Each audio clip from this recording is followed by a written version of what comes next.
a lot going on this year, and for those of us who are sensitive to energy, there is a noticeable change on a lot of the platforms. It's really important for us as alpha females to ensure that we stay grounded, centered, and calm as we get to set the tone. So today I'm going to share with you just 3 tips that could inspire some new ways of getting grounded and staying grounded for you, so that wherever you go, you do set a positive tone for those who choose to be in your space.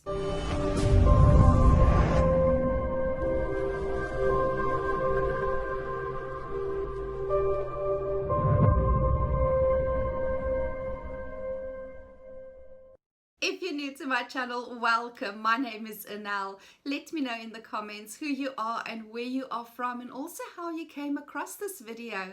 And if you enjoy this content, please do subscribe, hit that little bell so that you can be notified every time that I upload new content every week. So my very first tip for you is to set the tone with your mornings. Now, some of the things that I love doing in the morning is always journaling. I love meditation. I find personally what works best for me is guided meditation. When I just sit with an empty mind, my mind tends to go all over the show.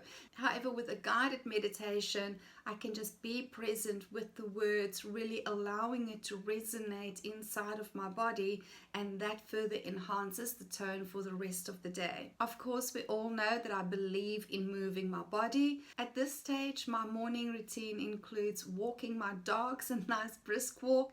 On the mornings that I have more time available, I will go for further walks. All of them are out in nature so that I can just be really grounded and really just take in the morning views and the rising sun, the ducks and the swans that are just waking up. Yes, I'm very fortunate in where I live, but it's also a choice that I made consciously.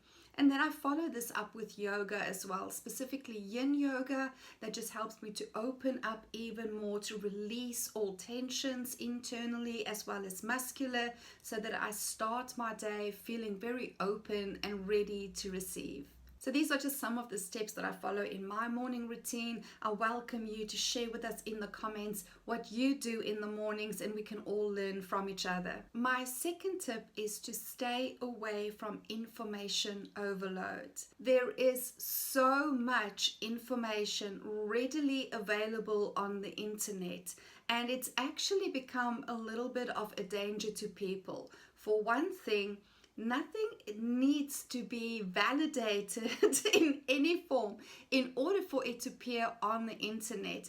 And I want you to be discerning with regards to the information sources that you're allowing into your space, and also the type of information that you are absorbing. There is a huge difference between information, knowledge, and wisdom. Wisdom is harnessed through experience, and how we normally identify wisdom is that it is shared through examples and it follows a story. My third tip is to have your person. Now, your person is that one that you can talk to about everything and anything under the sun. I want to just give a warning here. Please don't make your person your personal dumping ground. That is so toxic. It has to be a giving and a receiving relationship. There has to be a sharing of all the joys, the celebrations, and then yes, the doubts, the fears, and the sorrows get shared as well. But it is done in a space of clean energy.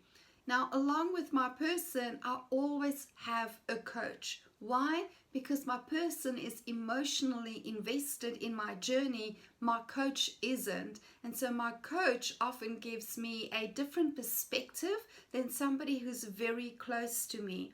But my person is a non-negotiable in my life, and every person deserves a person. And then just a little bonus tip: don't underestimate the power of a power nap. I'm not kidding, darling. We all get to that stage in the day where we have given a lot.